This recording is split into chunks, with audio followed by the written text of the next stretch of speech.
Nosso ministro de Portos e Aeroportos, Silvio Costa Filho, que vem para cá para ajudar a gente a compreender a relevância dessa obra, né, ministro?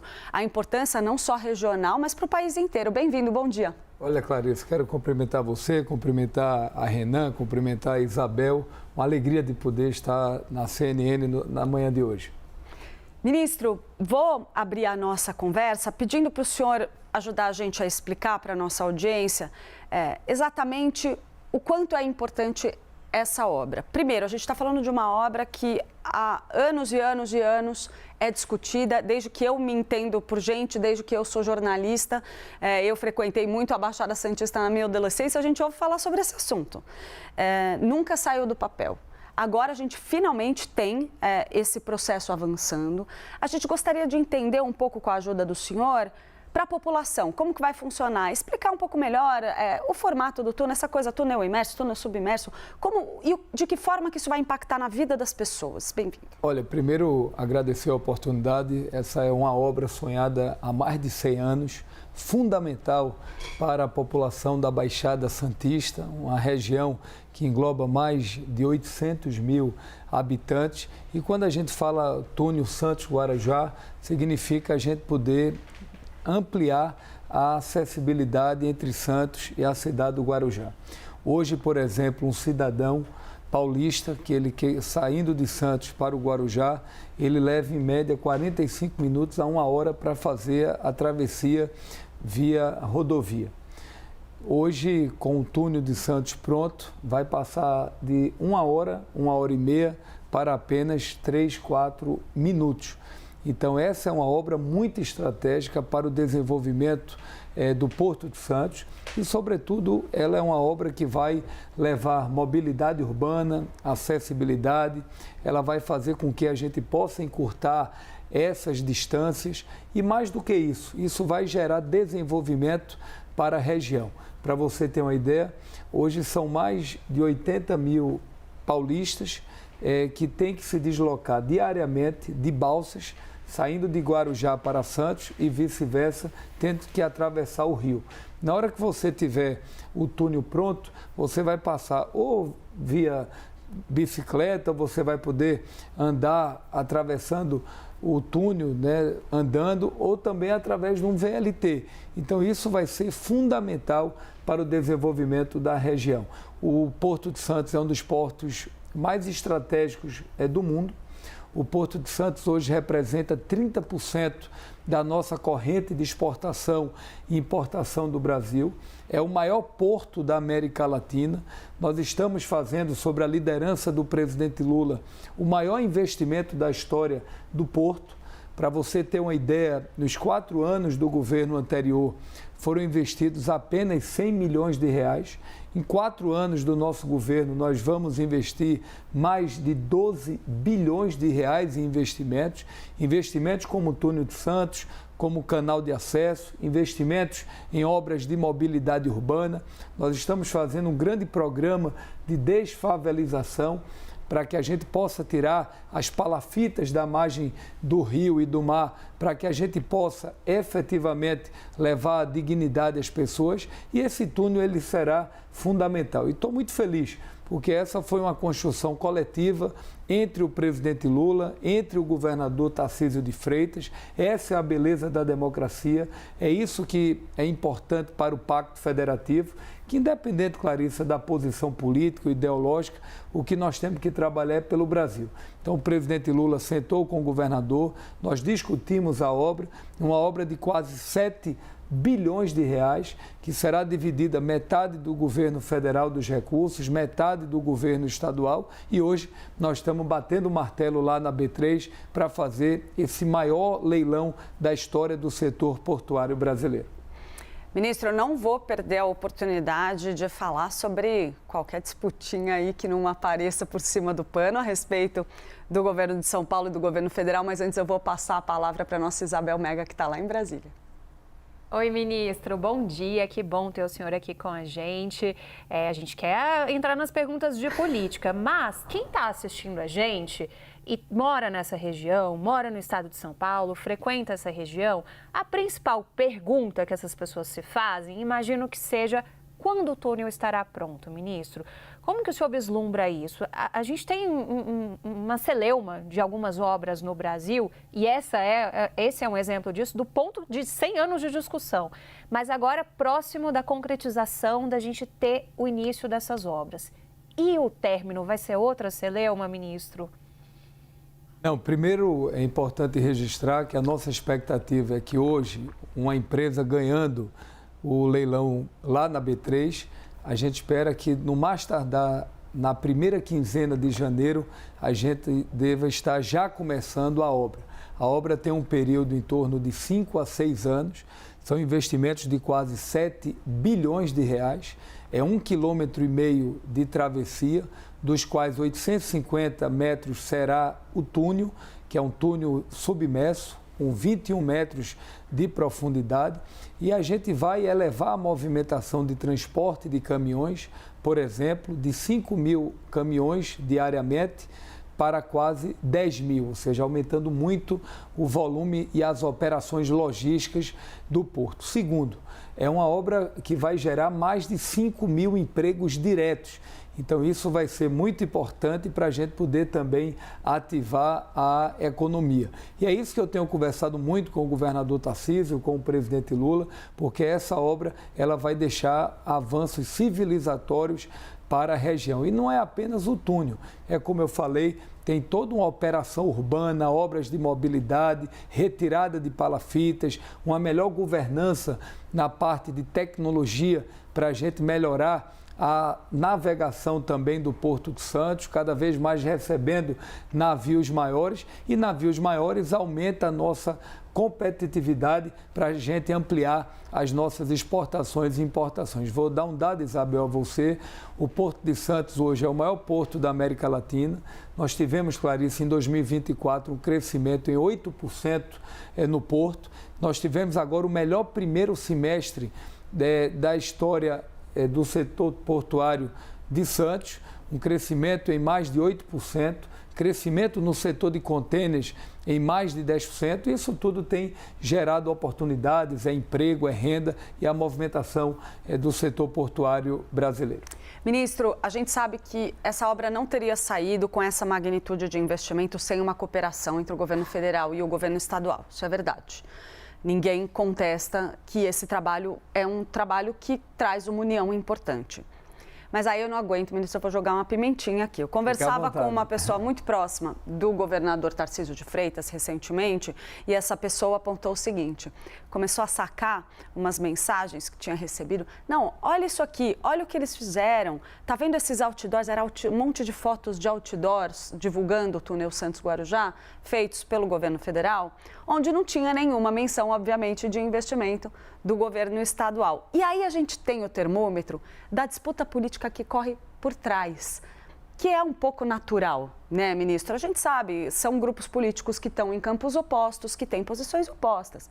Mas aí fica a pergunta, quem vai bater esse martelo no leilão de hoje, por exemplo? Olha, eu espero que pegue no martelo eu, o vice-presidente Geraldo Alckmin, o governador Tarcísio e a todos que queiram participar desse momento histórico. Mas é um martelinho pequeno, Mas ministro. Fazer um martelo maior pelo volume da obra. Mas o que é que eu acho, Clarice? Eu acho que a nossa geração ela tem que pensar muito mais nas próximas gerações do que na próxima eleição. O presidente Lula ele tem sido um parceiro dos entes federativos, ele tem feito parcerias com vários governadores do Brasil na área de mobilidade urbana, em programas sociais, na área da infraestrutura, independente de ser da centro-direita, da esquerda, da direita, o presidente Lula tem procurado fazer parcerias em todo o país. E essa é mais uma. Desde o primeiro momento, o presidente Lula não se furtou de poder fazer essa obra compartilhada com o Estado de São Paulo, porque, ao final, quem ganha com isso é a população. E é por isso que a gente está tendo o privilégio de, depois de 100 anos, a gente poder avançar nessa obra. Então, foi uma condição coletiva.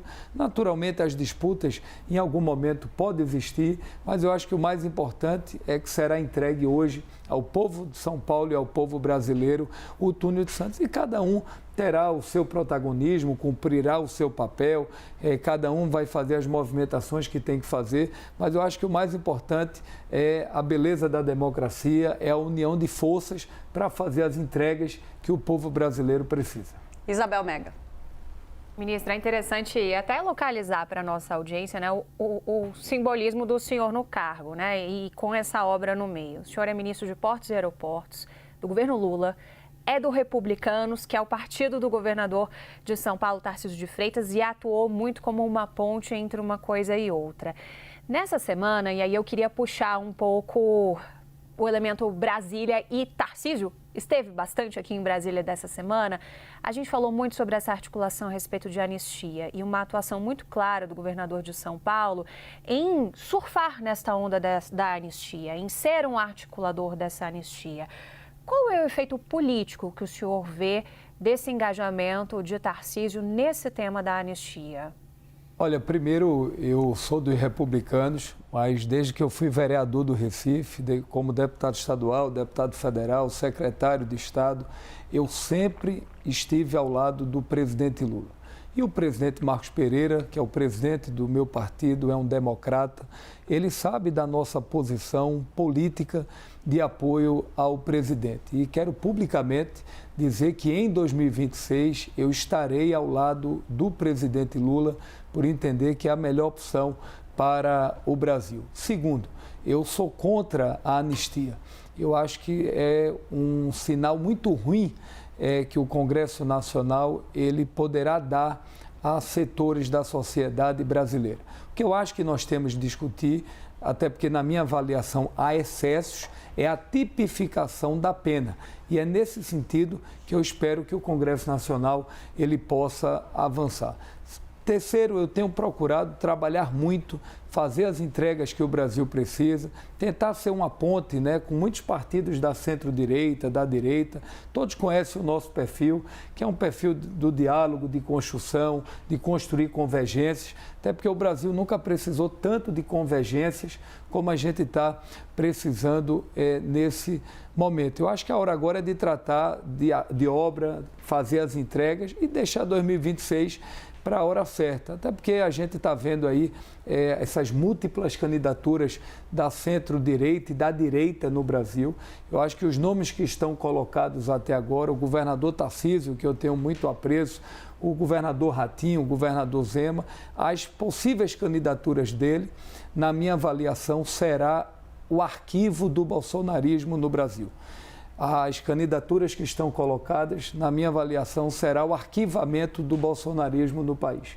Nós temos que entender se é isso que o ex-presidente Bolsonaro quer por tudo que ele construiu ao longo da sua vida pública. E todas as vezes que eu tenho conversado com o governador Tarcísio, ele tem me colocado que é candidato à reeleição, que tem muitas entregas para fazer ao povo de São Paulo. Ele hoje tem uma gestão bem avaliada aqui no Estado e é hora de convergência. A gente tem feito de tudo para tratar de 2026. Eu acho que a hora agora é de trabalhar pelo país. O problema, né, ministro, é que a gente vê alguns partidos que já estão tendo que, digamos assim, queimar a largada. Então, a gente vê o PP e o União Brasil, por exemplo, nesse processo de criação de uma federação, já se descolando do governo do presidente Lula, criando uma situação muito particular, muito complexa para os ministros que hoje estão ocupando uma cadeira dentro desse governo. E imagina-se que o Republicanos, ainda mais sendo partido de Tarcísio de Freitas, um partido que também se iguala um pouco a essas duas legendas nessa condição, crie também uma situação desconfortável para o senhor, que está no Republicanos, que é um partido que pode eventualmente desembarcar, um partido mais ao centro, e o senhor está na posição de ministro do presidente Lula. Eu ouvi de uma pessoa ontem a avaliação de que o mais provável é que todos os ministros que se encontram nessas condições acabem trocando de partido. O senhor avalia deixar o Republicanos e permanecer no governo do presidente Lula se esse dilema se apresentar para o senhor nos próximos meses? Olha, primeiro fazer justiça aos republicanos. A escolha para a gente poder assumir o ministério foi um convite pessoal do presidente Lula e ele disse isso publicamente. O partido autorizou que nós pudéssemos cumprir essa missão à frente do governo, por entender da minha relação histórica. Se você pegar todos os partidos de centro no Brasil, o PP, o Republicanos, o PSD, União Brasil, entre outros, a exemplo do Podemos, todos eles têm, naturalmente, radiografias regionais onde o presidente Lula terá um apoio em 2026. Não há, na minha avaliação, imposição por parte dos presidentes. E como eu disse, o presidente Marcos Pereira é um democrata. Ele compreende a nossa posição e sabe que nós estamos ajudando o Brasil. O que eu acho é que nós não devemos agora precipitar o debate de 2026. Como eu disse, é hora de nós trabalharmos muito. Eu sou dos Republicanos, estarei nos Republicanos ao longo da minha caminhada, ao longo da minha vida pública. Sou muito feliz no nosso partido e todos sabem internamente que aquela nossa escolha foi uma escolha pessoal do presidente Lula. Isabel. Ministro, pegando essa colocação e a gente pensando na organização que está acontecendo desses partidos da direita, com a Federação PP, União Brasil, muito forte nessa movimentação por Tarcísio. Lá atrás, para 22, você tentou formar uma frente ampla. Essa ideia de frente ampla me parece agora muito mais para a direita do que para qualquer outro tipo de lado. Como é que fica o presidente Lula no projeto de reeleição, na sua avaliação? Queria a sua leitura sobre isso, ministro, com essa espécie de esvaziamento que já é premeditado desses partidos do Centrão e o Republicanos, querendo ou não, está nesse bolo também, né, ministro? Primeiro, é importante registrar, Isabel, que o presidente Lula ganhou a eleição sem ter o apoio desses partidos. Segundo, o presidente se elegeu presidente da República na oposição, ou seja, ele não estava na máquina quando disputou a presidência da República.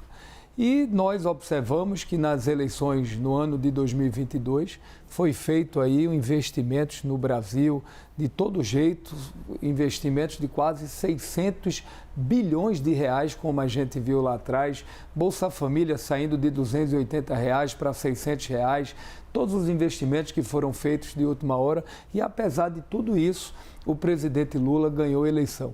Eu tenho muita confiança que o presidente Lula chegará muito fortalecido nas eleições de 2026. O presidente Lula vai se reeleger presidente da República. Por quê?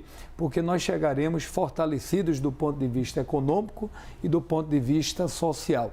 Quando a gente analisa o quadro para 26, nós teremos no próximo ano a manutenção da geração de emprego e renda. E hoje o Brasil tem o menor desemprego da história do Brasil. Nós teremos uma redução na taxa de juros em média para 12% e 25%, aumentando o crédito e aumentando os investimentos do setor privado, sobretudo. Nós teremos uma inflação controlada, a nossa expectativa é inflação dentro da meta para 26, como a gente já percebe que a inflação está caindo, a gente percebe um grande volume de concessões na história do Brasil. Eu lembro, Clarissa, que quando nós assumimos, alguém me perguntou, mas Silvio, o governo do PT, ele tem preconceito com quem produz, com o setor privado, e não é verdade, porque 2024 foi o melhor ano das concessões no Brasil e esse primeiro semestre de 2025 tem sido assim.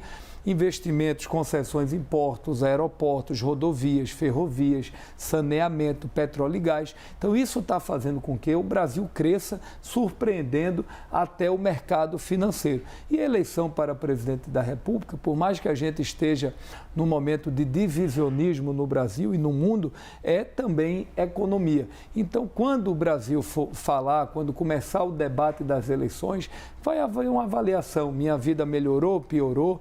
E eu tenho certeza que quando começar o comparativo, nós teremos muito o que apresentar ao povo brasileiro. Ministro, então vamos deixar um pouquinho 2026 para lá e vamos falar de algo mais imediato. A gente tem julgamento do ex-presidente Jair Bolsonaro acontecendo no Supremo Tribunal Federal.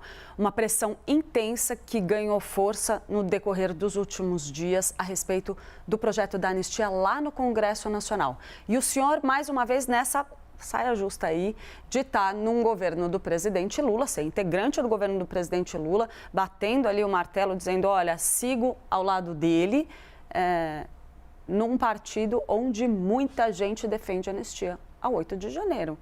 E aí? Faz parte. Eu não estou no Congresso para poder votar, né? Nós estamos licenciados, mas eu tenho uma posição muito clara. Eu acho que as pessoas na vida ela tem que ter posição, ela tem que defender o que acredita. Eu não sou daqueles que andam de acordo com a maré. Eu aprendi com meu avô, que era cortador de cana lá em Pernambuco. Meu avô sempre me disse duas coisas. Meu filho, olha, na vida você pode até ter alguns defeitos que todos nós temos. Só não pode ter um, entre outros, que é ter o defeito da ingratidão. E o outro é você negar o que acredita, muitas vezes, para você poder agradar um ou a outro. A minha posição é clara, eu acho que a gente precisa fortalecer as instituições do Brasil, nós precisamos fortalecer a democracia, nós precisamos fortalecer a liberdade de expressão. O que o Trump está fazendo com o Brasil é um desserviço ao povo brasileiro. O que esse bolsonarismo fez com o país é um crime, né? Porque o emprego, ele não é de direita, de esquerda, de centro. O emprego é do povo brasileiro. E está muito claro para todos nós que as medidas do tarifaço tomadas pelos Estados Unidos foi muito mais uma ação política do que uma ação econômica, já que os Estados Unidos têm superávit comercial na balança comercial com o Brasil. Eu lamento tudo isso, mas eu tenho certeza que a gente vai superar esse momento desafiador que vive o Brasil e a gente vai fazer com que o Brasil continue crescendo, gerando emprego, gerando renda e movimentando a economia brasileira. E eu vou continuar fazendo o que estou fazendo, trabalhando com diálogo, respeitando a posição de todos. Tenho um excelente diálogo no Congresso Nacional, tenho muitos amigos que são deputados que estão no PL, no PP, no PSD, entre outros, porque eu acho que é isso, eu acho que a nossa geração precisa debater, dialogar e construir, porque às vezes as diferenças constroem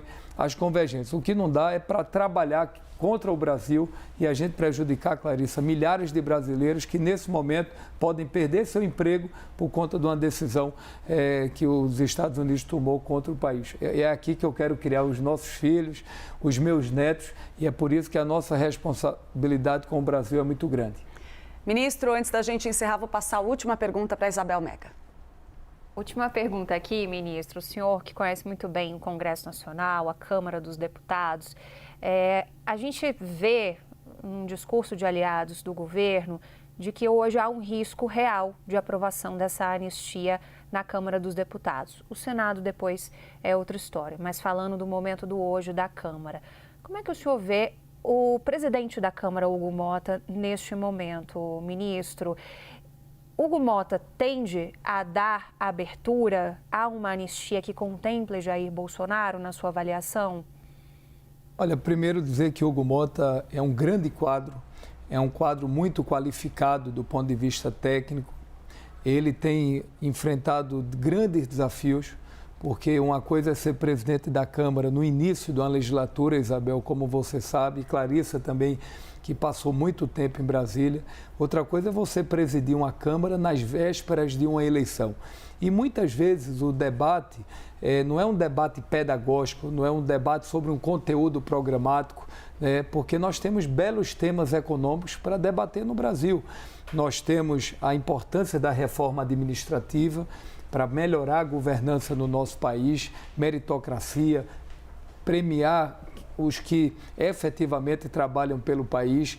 A gente tem o imposto de renda, onde a gente vai desonerar o imposto de renda para mais de 10 milhões de brasileiros e aumentar o poder de compra dessa grande classe média brasileira. E temos o debate agora da anistia. O que é que o presidente Hugo Motta vai fazer como democrática? Ouvir a todos os líderes, ele tem que dialogar, ver de fato qual é o projeto sobre a anistia que vai ser apresentado, qual é a tipificação e a partir daí tomar uma decisão de pautar ou não. Como eu disse, se eu estivesse lá no Congresso, minha posição era de votar contra a anistia. Mas eu tenho muita confiança que o presidente Hugo Motta vai continuar fazendo um bom trabalho e vai ter o discernimento, a capacidade que ele tem de construir o melhor caminho a favor dessa pauta legislativa dentro do Congresso Nacional.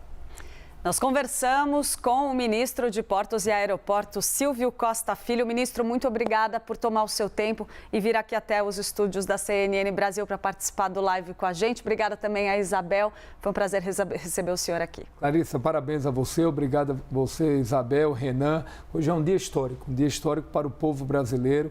Uma obra de mais de 6 bilhões e meio de reais, uma construção coletiva do presidente Lula com o governador Tarcísio, muito importante para a infraestrutura brasileira, e é isso que a gente precisa, é trabalhar muito a favor do povo brasileiro. Obrigada, ministro.